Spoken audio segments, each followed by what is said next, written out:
2 years in August.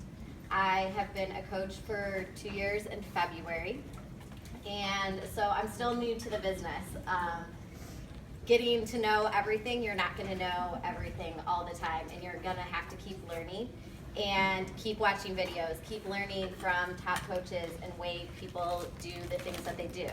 But my biggest thing that has really worked for me is just being myself and sharing on your page all the time and being real.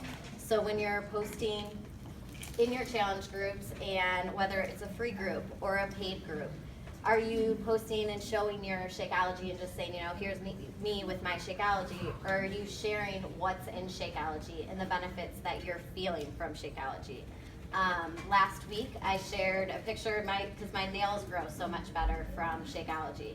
So I shared a picture, you know, just with my hand and my shake, and asked the other people in my group, like, are you seeing these things?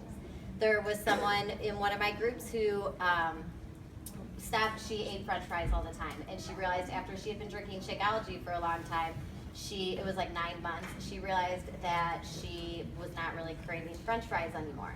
And it was weird because I had never thought about that, but I was like a huge French fry eater, and now I'm not anymore. So bringing out those things every week in your groups and asking in there, like, what are you feeling from it? Every Thursday, it's Thirsty Thursday for us, but we also talk about Shakeology every single Thursday in our group. And I share about it all through the week, but on Thursdays, I always want to know how people are feeling and why they're feeling that way, because if you're only sharing that glass, people aren't realizing what it is. And to a lot of people, it is a protein shake.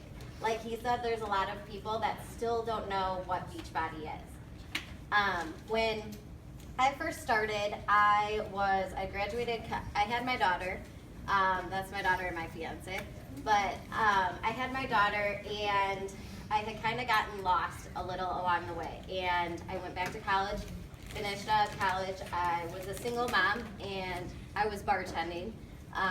I hadn't figured out like what I want to do. I didn't have a reason to wake up every day. I was a mom to her, but I struggled with eating disorders for 10 years prior. And I went to high school and everyone had them, and that was like totally the norm for people to have eating disorders. So like I thought that was normal because all my friends had it, and we just kept living that way. So for me, to a regular person walking down the street, they might have looked at me and thought, you know, well, she's so tiny, so she's, you know, has this best life, or was really happy, but I couldn't sit down and have a meal. And it wasn't until my daughter was in first grade that she started telling people that her mom didn't eat food. And of course, your first reaction is like, don't say that to people. And then as a mom, it completely eats you away because, you know, you're teaching your daughter like the worst possible thing you can be teaching her. So that was when I really decided like I needed to make huge changes in my life, and I needed to be healthier. It wasn't to be a business person. It wasn't to make a ton of money. It was to be a better mom for her. So I joined a challenge group, and 4 years prior, I'd actually been asked to become a Beachbody coach, and I knew nothing about it. I wasn't at a stage that I wanted to learn anything about it, and I said no. Didn't research it, didn't second guess it, literally said no, and that girl has been very successful in her journey. It was a girl I grew up with too, so I knew her personally. It wasn't even just like a random person. But I said no. And then when it hit me at a point in my life where I really needed to make a change, I had started an Instagram. I was doing Tone It Up workouts, if any of you guys know what it is. So I had started an Instagram. I was like, I'm going to start working out, I'm going to start eating. And I was still struggling with it. I found my coach on Instagram, and